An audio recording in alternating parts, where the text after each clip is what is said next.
Hi friends, welcome back to our channel. నేను మీ Varshini. So friends, ఈరోజు టేస్టీగా జున్ను ఎగ్ పుడ్డింగ్ ఎలా తయారు చేసుకోవాలో చూద్దామండి.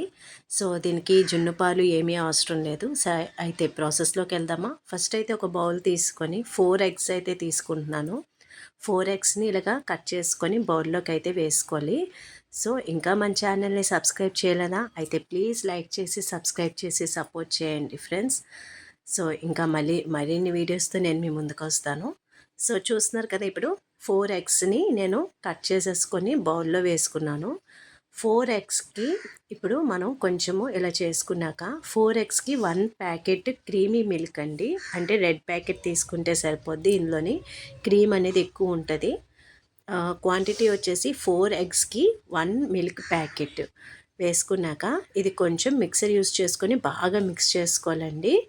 బాగా మిక్స్ చేసుకొని ఎంత బాగా మిక్స్ చేసుకోవాలంటే మనకి నొరగ అనేది ఫామ్ అవ్వాలి. దీనికి కొంచెం టైం అయితే టేకింగ్గా ఉంటుంది. కానీ మనం ఎంతగా మిక్స్ చేసుకుంటే జున్ను అనేది అంత గట్టిగా స్పాంజీగా వస్తుంది. చూడండి నొరగ ఎలా వచ్చిందో. సో నొరగ అనేది బాగా రావాలి. తర్వాత ఇందులో 1 కప్పు బెల్లం, నేనైతే 1 కప్పు బెల్లం తీసుకుంటున్నాను. నాకైతే స్వీట్ అనేది కరెక్ట్గా సరిపోతుంది. 1 ప్యాకెట్ మిల్క్కి 4 ఎగ్స్ 1 కప్పు బెల్లం. మీరు ఇంకా స్వీట్ ఎక్కువ తినేవాళ్ళు అనుకుంటే కనుక మీరు ఇంకొక హాఫ్ కప్ యాడ్ చేసుకుంటే సరిపోతుంది. సో ఈ బెల్లం కూడా వేసుకొని ఇంకొకసారి ఫస్ట్ ఇలా రౌండ్గా తిప్పుతూ మళ్ళీ బీట్ ఇవ్వాలి.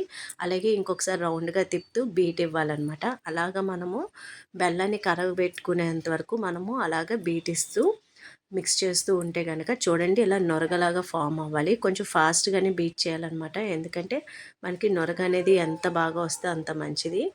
ఇప్పుడు ఇదంతా బెల్లము, గుడ్డు, ఎగ్స్ కలిసిపోయి కాబట్టి ఇప్పుడు మనం దీన్ని స్ట్రెయిన్ చేసేసుకుందాం. ఎందుకంటే బెల్లంలో ఉన్న డస్ట్ ఏదైనా ఉంటే స్ట్రెయినర్లోకి వచ్చేస్తుంది. సో ఇలా స్ట్రెయిన్ చేసేసుకున్నాక చూడండి డస్ట్ అనేది ఇలా వచ్చేస్తుంది.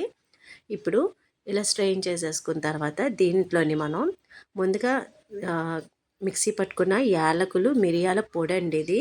యాలకులు, మిరియాలు నేను 2 కలిపి మిక్సీ పట్టేసుకున్నాను.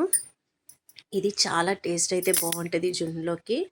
ఇప్పుడు కొంచెం అలాగా మీదన స్ప్రెడ్ చేసుకోవాలి. ఒక 2 టైమ్స్ అంటే మనకి ఎంత స్వీట్ కావాలో అంత ఇచ్చేసుకుని సరిపోద్ది. ఫస్ట్ కొంచెం వేసేసుకొని ముందు మిక్స్ చేసేసుకోవాలి. అంటే అది మొత్తం పాలల్లోని మిక్స్ అయిపోద్ది అనమాట. ఇప్పుడు తర్వాత మీద రిమైనింగ్ అంతా జల్లేసుకుంటే మంచిదండి. ఎందుకంటే ఎంత యాలకుల పొడి వేసుకుంటే జున్నుకి టేస్ట్ అనేది అంత బాగుంటుంది అనమాట. యాలకులు, మిరియాల పొడి, మిరియాలు అనేది ఘాటిస్తుంది. యాలకుల పొడి అనేది కొంచెం టేస్ట్ కూడా ఇస్తుంది. కాబట్టి మనం ఎంత జల్లుకుంటే అంత మంచిది. చూసారు కదా, నేను ఇలాగా వేసేసుకున్నాక ఒక కుక్కర్ తీసుకొని 2 గ్లాసెస్ వాటర్ వేసుకుంటున్నాను. 2 గ్లాసెస్ అయితే సరిపోతుంది. ఇందులోని ఒక ప్లేట్ బోర్లించేసి వేసుకోవాలన్నమాట. చిన్నది వేసుకున్నాక ఇప్పుడు ఈ పాలని ఇలాగా లోపల పెట్టేసుకొని మనము దాని మీద మూత పెట్టుకోవాలండి.